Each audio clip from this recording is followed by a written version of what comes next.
ፍቅርን ከክርስቶስ ትሕትናን ከማርያም ያልተማረ አገልጋይ አይሆንም ምሳሌ ይውረድ ከአትሮኖስ ላይ።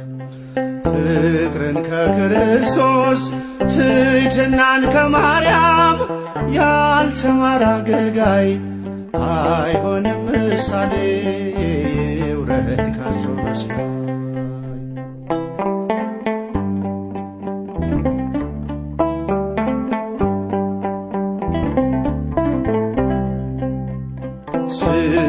ስለሚያሳድዱት እርሱ ካልጸለየ በምንስ ተለየ?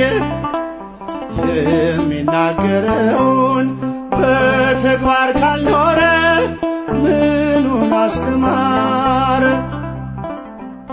ፍቅርን ከክርስቶስ ትሕትናን ከማርያም